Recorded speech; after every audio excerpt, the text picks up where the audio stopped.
जय हिंद दोस्तों, मेरा नाम अनुज है। अध्ययन विथ अनुज ऑफिशियल चैनल पर आप सभी लोगों का स्वागत है। दोस्तों, आज की वीडियो में हम लोग जीके के 20 क्वेश्चंस को डिस्कस करेंगे। आइए शुरू करते हैं। पहला क्वेश्चन है, बीवी का मकबरा कहाँ पर स्थित है।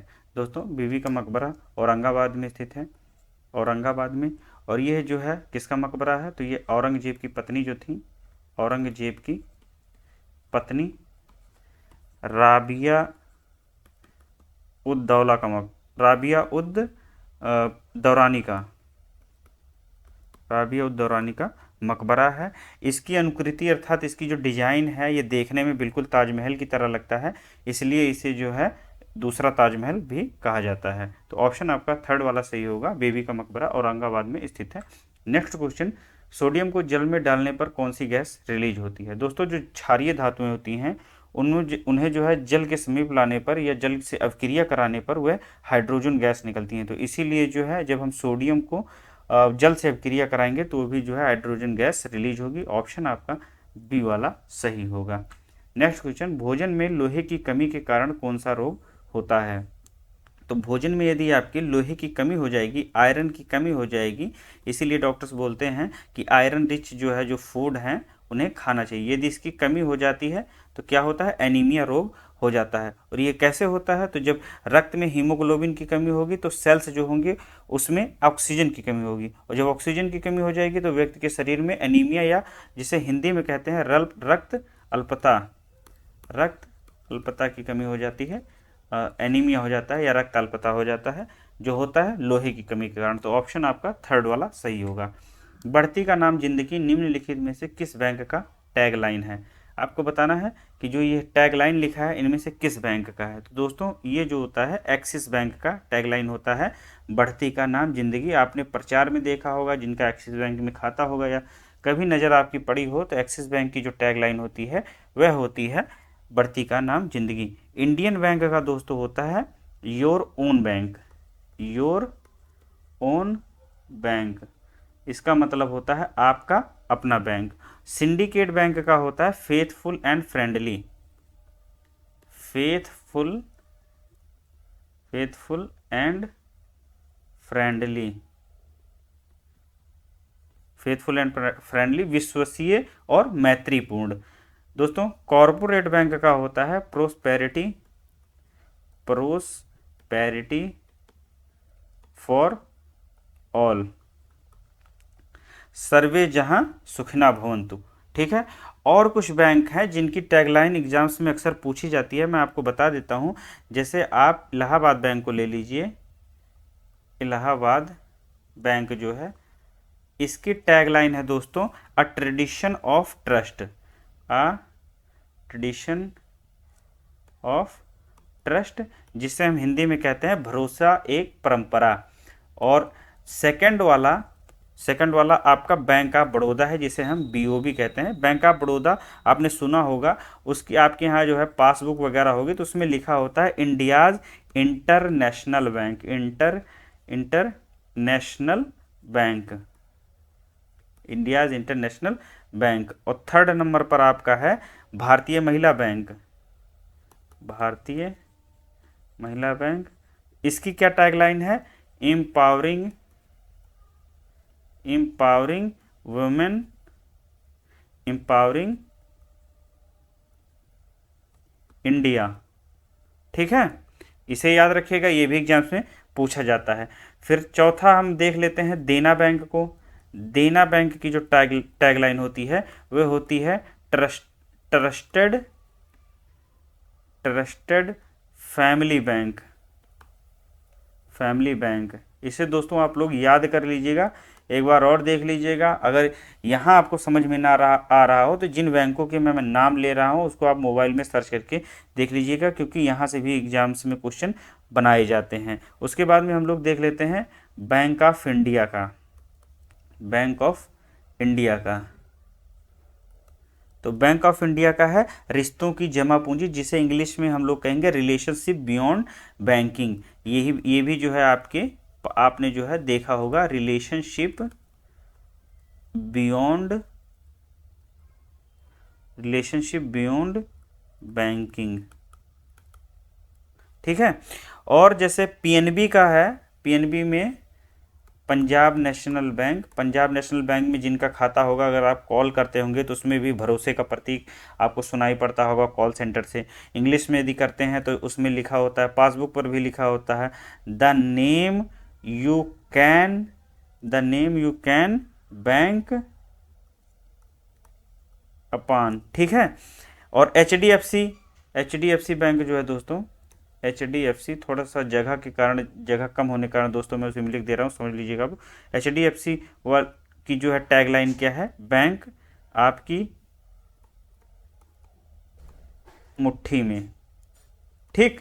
अब आपको पता लग गया कि PNB का जो टैगलाइन है वह है the name you can bank upon, अर्थात भरोसे का प्रतीक इलाहाबाद बैंक का है अ ट्रेडिशन ऑफ ट्रस्ट, HDFC का है बैंक आपकी मुट्ठी में, बैंक ऑफ बड़ौदा का है इंडियाज इंटरनेशनल बैंक, भारतीय महिला बैंक का है एम्पावरिंग वुमेन एम्पावरिंग इंडिया, देना बैंक का है ट्रस्टेड फैमिली बैंक, और बैंक ऑफ बड़ौदा का है relationship beyond bank of India का। आगे चलते हैं।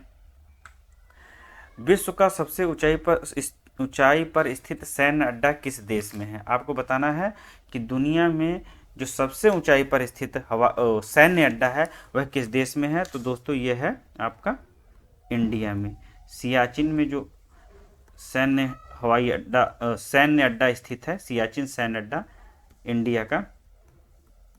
ये जो है इन टर्म्स ऑफ एल्टीट्यूड ये दुनिया का सबसे ऊंचाई पर स्थित जो है सैन्य अड्डा है। ऑप्शन आपका डी वाला सही होगा, इंडिया। दोस्तों, सक्रिय स्ट्रेटो ज्वालामुखी पर्वत सेंट हेलेंस निम्नलिखित में से किस देश में स्थित है? Mount Saint Helens is an active stratovolcano located in which following countries? Option है आपके जापान, USA, चिली, इटली। तो ऑप्शन आपका दोस्तों बी वाला सही होगा, USA अर्थात संयुक्त राज्य अमेरिका। ये जो है आपका सक्रिय ज्वालामुखी है जो कि कहाँ स्थित है? तो संयुक्त राज्य अमेरिका में स्थित है। कुछ जो है ज्वालामुखियों के नाम मैं बता देता हूँ जो सक्रिय ज्वालामुखी हैं, खास करके एग्जाम्स में उनसे क्वेश्चन पूछ सकते हैं, याद रखिएगा। तो पहला है लांगिला व बगाना। कहाँ है? तो यह है पपुआ न्यू गिनी में। लांगिला और बगाना जो है पपुआ न्यू गिनी में स्थित है। माउंट एटना दोस्तों, माउंट एटना जो है ये कहाँ पर स्थित है? तो ये आपका सिसिली द्वीप पर स्थित है, सिसिली द्वीप पर। जैसे मैं बता रहा हूँ दोस्तों, इसी प्रकार से पुटअप किए जाते हैं क्वेश्चन। स्ट्राम्बोली जो है ये कहाँ स्थित है? तो ये आपका लिपारी द्वीप पर स्थित है, लिपारी द्वीप पर स्थित है। दोस्तों, अगला है आपका कोटोपैक्सी जो है, आपने इसको पढ़ा होगा, ये बहुत बार एग्जाम से पूछा गया है। तो ये कहीं कहीं एक्वाडोर लिखा रहता है, कहीं इक्वाडोर लिखा रहता है, तो एक्वाडोर में स्थित है, ठीक है, इक्वाडोर में स्थित है। और अगला जो है आपका वो है माउंट इरेबस, माउंट जो है इरेबस, ये जो है अंटार्कटिका में स्थित है, अंटार्कटिका में, ठीक। और नेक्स्ट वाला है आपका मेरापी, ये जो है इंडोनेशिया में स्थित है, ठीक है दोस्तों। नेक्स्ट क्वेश्चन पर आते हैं। दोस्तों, नेक्स्ट क्वेश्चन है आकार की दृष्टि से टाइटन का हमारे सौर मंडल में प्राकृतिक उपग्रहों में कौन सा स्थान है? दोस्तों, पहली बात तो मैं आपको बता दूं कि टाइटन जो है ये सौर मंडल के जो ग्रह है, शनि ग्रह है, उसका उपग्रह है। टाइटन जो है शनि का उपग्रह है, और इसका नंबर आता है सेकंड। ऑप्शन आपका ए सही होगा। बृहस्पति सौर मंडल का सबसे बड़ा ग्रह है, सौर मंडल का सबसे बड़ा ग्रह है, ठीक। तो बृहस्पति का ही जो ग्रह है सबसे बड़ा वह है गैनीमीड, कहीं कहीं आपको गैनीमीड लिखा हुआ मिलेगा, तो दोनों ही सही होगा। तो ये जो है सौर मंडल का सबसे बड़ा ग्रह है, आप लोग याद रखिएगा। टाइटन जो है आपका किसका ग्रह है? उपग्रह है, तो वह शनि का उपग्रह है। नेक्स्ट क्वेश्चन, निम्नलिखित में से कौन सा विषय संघ सूची के भाग का है? तो दोस्तों, ऑप्शन है आपके एग्रीकल्चर, बैंकिंग, पुलिस या पब्लिक हेल्थ। तो ऑप्शन आपका बी सही होगा, संघ सूची का बैंकिंग है दोस्तों। संघ सूची के विषयों पर केवल केंद्र सरकार कानून बना सकती है। वर्तमान में संघ सूची में जो है कितने विषय हैं? संघ सूची में 100 विषय हैं। संघ सूची में कितने विषय हैं? तो 100 विषय हैं। मैं जो है संघ सूची के कुछ विषयों के बारे में लिख देता हूं, जैसे आपका रक्षा हो गया, बैंकिंग हो गया, विदेशी मामले हो गए, ये सभी दोस्तों संघ सूची के अंतर्गत आते हैं। मुद्रा हो गया, मुद्रा जो है आपका एटॉमिक एनर्जी, जिसे हम जो है आणविक ऊर्जा कहते हैं, ठीक है, ये भी जो है उसी के अंतर्गत आता है।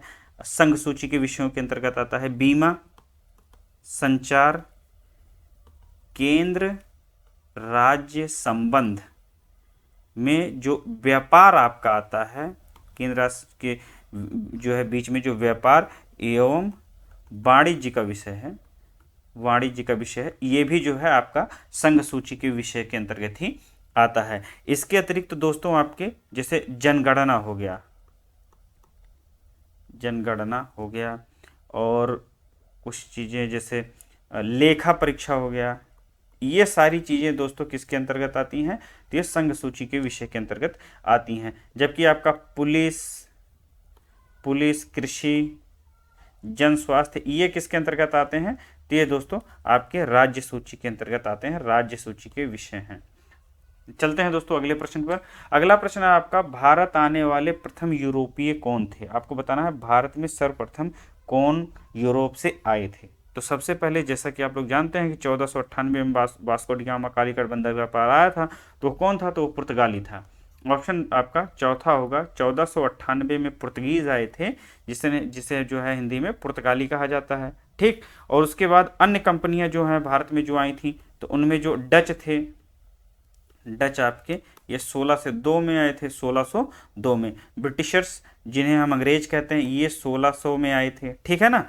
और डेनमार्क के भी जो है व्यापारी आए थे भारत में, वो जो है लगभग 1616 ईस्वी में भारत में आए थे। फ्रांसीसी आपकी जो है 1664 ईस्वी में भारत में आए थे। इस तरह से जो है जो यूरोपियंस हैं भारत में आकर के यहाँ पर कंपनी स्थापित करते हैं, भारत को लूटते हैं और वापस चले जाते हैं। सबसे ज़्यादा किन्होंने लूटा? तो ब्रिटिशर्स ने लूटा, अंग्रेजों ने भारत को लूटा था।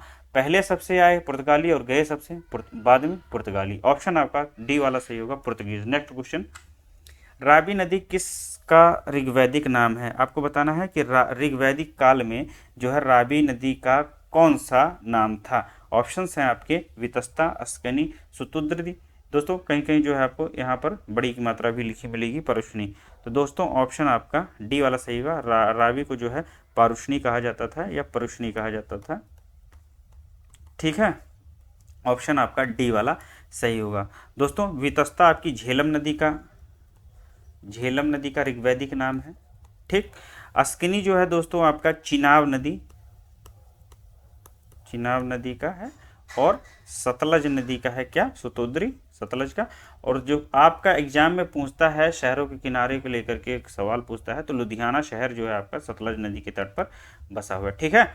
आगे मैं आपको बता देता हूँ कुछ ऋग्वैदिक कालीन नदियों के नाम और उनके किनारे बसे शहर का। जैसा कि सतलज का आपको मैंने बताया था, ब्यास का जो था, ब्यास का आधुनिक नाम तो ब्यास है, और इसका जो ऋग्वैदिक नाम था दोस्तों, तो उसे जो है हम लोग विपाशा कहते थे, विपाशा, ठीक। उस समय ऋग्वैदिक काल में से विपाशा कहा जाता था। और जो है गंडक नदी एक थी, गंडक नदी है, जिसे हम लोग उस समय किस नाम से जाना करते थे? सदा नीरा का, ठीक है दोस्तों। इस तरह से मैंने सतलज को बताया जिसे सुताद्री के नाम से जानते थे, व्यास को बताया जिसे विपाशा, झेलम को मैंने बताया वितस्ता, रावी को पारुष्णी, चिनाब को अस्किनी और गंडक को सदानीरा। इन कुछ नदियों के नाम आप लोग याद रखिएगा, इन्हीं से सवाल अक्सर जो है एग्जाम्स में पूछे जाते हैं। आते हैं हम लोग जो है अगले प्रश्न पर, 11वें प्रश्न पर, ठीक।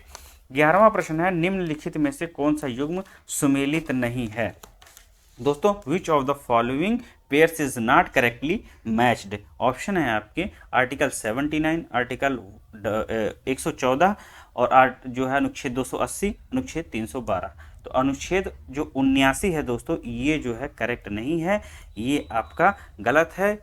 जो अनुच्छेद 79 है उसमें संसद का गठन दिया गया है। ठीक है, अनुच्छेद 79 में जो है आपके आर्टिकल 79 में आपका संसद का गठन है। ठीक, संसद का गठन है, ठीक है ना। और उसके बाद में अनुच्छेद 114 में जैसा कि आप लोग देख रहे हैं आपका ये विनियोग बिल है जिसे अप्रोप्रिएशन बिल कहा जाता है, ये आपका सही है। 280 में दोस्तों आपका वित्त आयोग की स्थापना के संबंध में विषय दिए गए हैं। ठीक, ऑप्शन आपका ये भी सही है, ठीक है ना, फाइनेंस कमीशन का। और 312 में दोस्तों अखिल भारतीय सेवाएं, जैसा कि आप लोग देख रहे हैं ऑल इंडिया सर्विस दिया गया है, ये भी सही है। अब हम बता देते हैं आपको कि सुप्रीम कोर्ट की स्थापना का जो विषय है वो आर्टिकल 124 के अंतर्गत जो है सुप्रीम कोर्ट की स्थापना और गठन के विषय में जानकारी दी गई है। ठीक है ना। आते हैं अगले प्रश्न पर। 79 में मैंने बताया आपको संसद का गठन है। ठीक, नेक्स्ट क्वेश्चन देखते हैं। ITCZ में सी का क्या अर्थ है? तो दोस्तों ITCZ में पहली बात तो मैं आपको बता देता हूं कि ITCZ का फुल फॉर्म क्या होता है। तो इसका फुल फॉर्म होता है इंटर ट्रॉपिकल कॉन्वर्जेंस जोन। ये भूमध्य रेखा के आसपास का क्षेत्र होता है दोस्तों। ये एक गतिशील क्षेत्र है जहां पर उत्तरी और दक्षिणी गोलार्ध की व्यापारिक हवाएं आपस में आकर के मिलती हैं, तो उसे हम लोग क्या कहते हैं? Inter tropical convergence zone. तो इसमें जो है सी का मतलब आपको पता लग गया, कॉन्वर्जेंस, जिसे हम लोग हिंदी में अभिसरण कहते हैं। ऑप्शन आपका डी वाला सही होगा। नेक्स्ट क्वेश्चन पर आते हैं।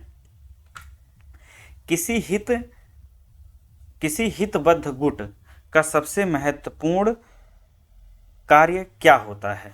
दोस्तों ऑप्शंस हैं आपके कि सरकार बनाना, form the government, after government policies to its liking, अपनी पसंद के अनुसार सरकारी नीतियों में परिवर्तन, बिल्डअप पब्लिक ओपिनियन, जनमत बनाना, कॉन्टेस्ट इलेक्शंस।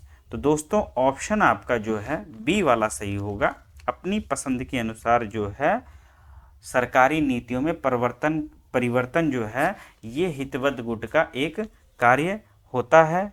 ये जो है ऑप्शन सही होगा। इंटरेस्ट ग्रुप जो होते हैं वे गवर्नमेंट की पॉलिसियों में अपनी पसंद के अनुसार जो है परिवर्तन कराने का कार्य करते हैं। ऑप्शन आपका बी सही होगा। नेक्स्ट क्वेश्चन, ऊष्मा की मात्रा की एसआई इकाई क्या है? आपको बताना है कि ऊष्मा की मात्रा की एसआई इकाई क्या है। तो ऑप्शन आपका ए सही होगा, जूल। दोस्तों जो आपका वेबर है ये चुंबकीय फ्लक्स की इकाई है, चुंबकीय फ्लक्स की इकाई है, ठीक है ना, चुंबकीय फ्लक्स की। हेनरी दोस्तों आपकी प्रेरकत्व शायद बोलते हैं, उच्चारण में सही कर पा रहा हूँ यदि तो। और फेराडे जो है ये धारिता की इकाई होती है, धारिता की, इसे याद रखिएगा आप लोग। ठीक, ऊष्मा की मात्रा की एसआई इकाई जूल होती है। वेबर जो है चुंबकीय फ्लक्स की होती है। प्रेरकत्व की जो है हेनरी, और धारिता की इकाई जो है फेराडे होती है, फैराड होती है। ठीक, विद्युत परिपथ में विभवांतर मापने के लिए प्रयुक्त मापक क्या कहलाता है? The measuring instrument used to measure the potential difference in an electric circuit. विद्युत परिपथ में जो है विभवांतर के मापने के लिए प्रयुक्त जो इंस्ट्रूमेंट है उसे हम लोग क्या कहते हैं? तो जो है उसे हम वोल्ट मीटर कहते हैं। वोल्ट मीटर से जो है सर्किट को मापा जाता है। इलेक्ट्रिक सर्किट में दो बिंदुओं के बीच में विभवांतर के मापन के लिए हम किसका यूज करते हैं? वोल्ट मीटर का। और इसकी खोज 1819 में जो है हैंस ऑर्स्टेड ने की थी। किसने की थी? 1819 में किसने की थी? हैंस ऑर्स्टेड ने की थी, ठीक है ना। तो ऑप्शन आपका डी वाला सही होगा। दोस्तों जो जायरोस्कोप होता है किसी वस्तु की जो कोणीय स्थिति होती है, जो झुकी हुई स्थिति होती है, उसको जो है ज्ञात करने के लिए करते हैं जायरोस्कोप का। थर्मामीटर जैसे आप लोग जानते हैं तापमापी होता है, ठीक। ओ मीटर जो है मीटर विद्युत धारा मापी होता है, ठीक है ना। नेक्स्ट क्वेश्चन पर आते हैं। पौधे की कोशिका भित्ति किससे बनी होती है? पौधे की किस कोशिका भित्ति किससे बनी होती है? The cell wall of a plant is composed of which of the following? Option है आपके लाइपोप्रोटीन, कार्बोहाइड्रेट, सेलुलोज या लिपिड्स। तो दोस्तों जो कोशिका भित्ति होती है या सेल वॉल जो होती है वो जो है किससे बनी होती है? तो सेलुलोज की बनी होती है। ये एक मोटी मजबूत छिद्रयुक्त निर्जीव जो है क्या कहते हैं परत होती है जो सेलुलोज से बनी होती है। ऑप्शन आपका सी वाला सही होगा, ठीक है ना। नेक्स्ट क्वेश्चन, पोटियम शब्द किससे संबंधित है? आपको बताना है कि पोटियम शब्द किससे संबंधित है। तो पोटियम शब्द दोस्तों ये माइक्रो प्रोसेसर से संबंधित है। ऑप्शन आपका ए वाला सही होगा। पोटियम इंटेल कॉर्पोरेट का एक पर्सनल कंप्यूटर माइक्रो प्रोसेसर है। ऑप्शन आपका ए वाला सही होगा। टी बोर्ड ऑफ इंडिया का मुख्यालय कहाँ पर स्थित है? टी बोर्ड ऑफ इंडिया का मुख्यालय कहाँ पर स्थित है? The headquarter of the tea board of India is located at Kolkata. Option आपका ए वाला सही होगा, कोलकाता, ठीक, कोलकाता। ऑप्शन आपका ए वाला सही होगा। ये एक स्टैट्यूटरी बॉडी है, ठीक है ना, जो चाय के भारतीय व्यापार को नियंत्रित करती है। नेक्स्ट क्वेश्चन पर आते हैं। नेक्स्ट क्वेश्चन है आपका संयुक्त राष्ट्र विकास कार्यक्रम, यूनाइटेड नेशन डेवलपमेंट प्रोग्राम, ये जो है एक रिपोर्ट जारी करता है। UNDP एक रिपोर्ट जारी करता है, उसे हम कहते हैं ह्यूमन डेवलपमेंट इंडेक्स HDI, जिसे हिंदी में कहा जाता है मानव विकास सूचकांक। तो इसकी 2022-23 रिपोर्ट के अनुसार जो इन्होंने रिपोर्ट निकाली है उसमें भारत का कौन सा स्थान है? तो 191 देशों की सूची में 191 देशों की सूची में 191 देश की सूची निकली थी, उसमें भारत का स्थान जो है 132वां आया है। ऑप्शन आपका डी वाला सही होगा, 132वां। संयुक्त राष्ट्र विकास कार्यक्रम अर्थात यूनाइटेड नेशंस डेवलपमेंट प्रोग्राम ने जो ह्यूमन डेवलपमेंट इंडेक्स 2022-23 की रिपोर्ट जारी की, उसमें भारत का 191 देशों में 132वां स्थान है। नेक्स्ट क्वेश्चन पर आते हैं। नेक्स्ट क्वेश्चन है निम्नलिखित में से बांग्लादेश का राष्ट्रीय खेल कौन सा है? तो दोस्तों बांग्लादेश का राष्ट्रीय खेल जो है कबड्डी है। तो इसी पर जो है मैं आज अपनी वाणी को विराम देता हूं। आज जो है मैंने 20 क्वेश्चन जो आपको कराए हैं ये बहुत ही महत्वपूर्ण हैं, आप लोग जो है एक बार देख लीजिएगा। यदि कहीं पर भूल से मुझसे जो है कुछ गलत निकल गया हो तो उसके लिए क्षमा प्रार्थी हूँ, क्षमा कीजिएगा। और कमेंट बॉक्स में आप बताइए कि कहाँ पर किस तरह की भूल हुई है और आगे मैं आपके लिए कैसे कॉन्टेंट लेकर के आऊँ। इस वीडियो को आप लोग देखिए। मिलते हैं अगले वीडियो में। जय हिंद।